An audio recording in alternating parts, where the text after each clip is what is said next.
Des d'ahir fins al pròxim 22 d'octubre, les instal·lacions de Fira València celebren conjuntament diversos certàmens amb un fil conductor comú. EFI Aqua, gestió de l'aigua, Ecofira, gestió de residus, Efètica, energia, Made from Plàstic, embalatge i Encaixa, logística.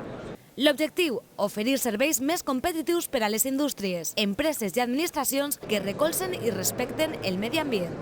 Avui la titular en el Consell d'este aspecte, Elena Cebrián, ha acudit a la cita per a destacar la importància de l'esdeveniment.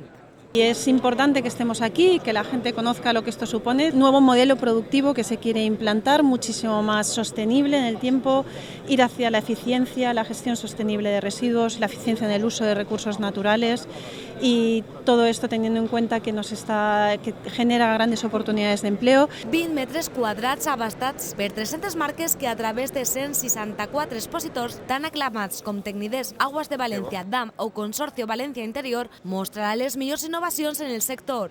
La presencia de Tecnidés para nosotros es, por una parte, una responsabilidad. Soy el presidente de las ferias del medio ambiente, pero por otra parte, además de eso, es una obligación porque tenemos un negocio medioambiental que es tecnologías que desarrollamos para la depuración de aguas residuales fitosanitarias. Bueno, Aguas de Valencia, la feria tiene un papel motor porque somos parte del comité organizador. Es un valor para poner en alza toda la cuestión de temas hídricos. El motivo de la presencia en la feria, de DAM en la feria, es promover y promocionar la internacionalización de la empresa con posiciones en Italia y en Colombia. Estamos en Ecofira, en un stand, pues presentando lo que estamos haciendo, ¿no?